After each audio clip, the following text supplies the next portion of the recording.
Good day mga kapatid, nagkabit po tayo ng ating big disc 260mm and medyo pigil yung ikot nitong ating front wheel, so hindi siya nag-free wheel gaya ng stock.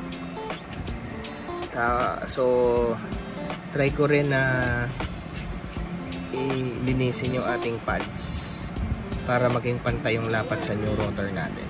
Tuluwagan natin tong bolt na to. Yan. Itong silver. 8mm lang yan na socket.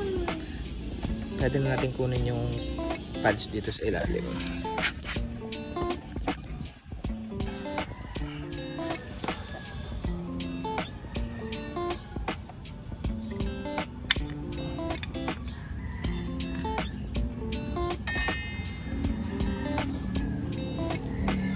Isin natin yung pads para rin magpantay yung kain niya.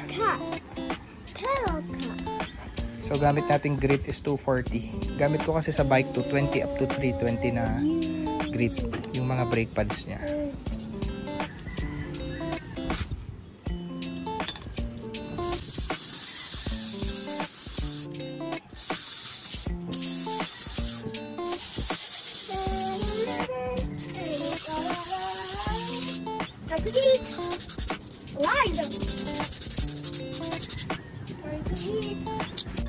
Compare natin tong hindi pa nalilinis dun sa bagong linis.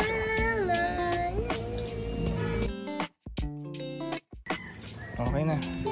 Sprayan natin ang brake cleaner. Ito brake cleaner natin.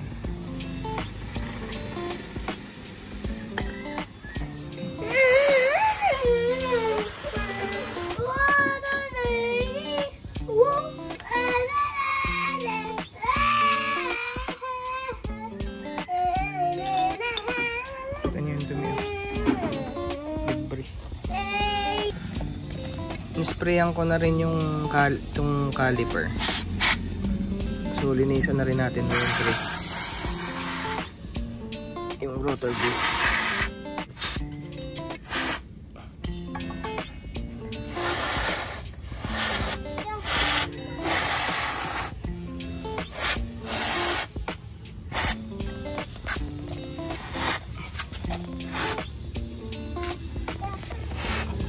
Iwasan nyo gumamit ng alcohol na may moisturizer.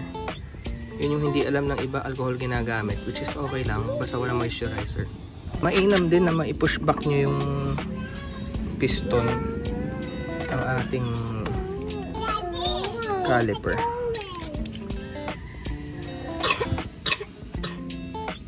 Daddy, it's going. Fixing the motorcycle. Ako ng silicone grease, brake grease dito sa mga contact points. Ganun kasi ginagawa ko sa sasakyan. Gamit natin tong Hardex. Konti lang naman. Sa ganito.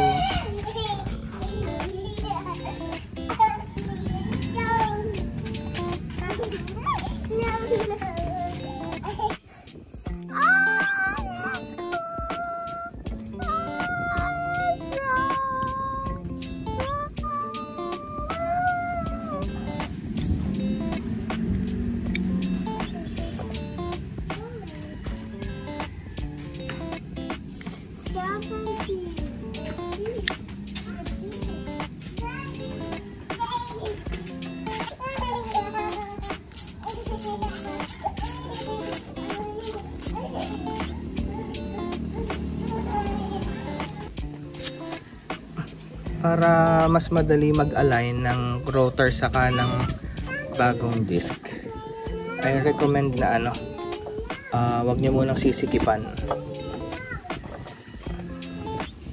yung bolt na to.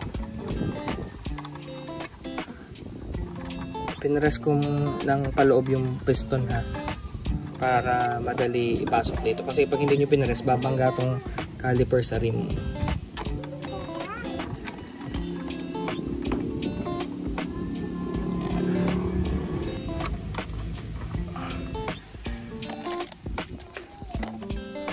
front brake.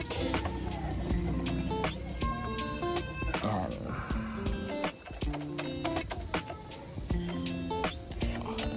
Pag na-press na, saka nyo higpitan. Ganyan din yung ginagawa ko sa mountain bike ko, yung Trek Marlin.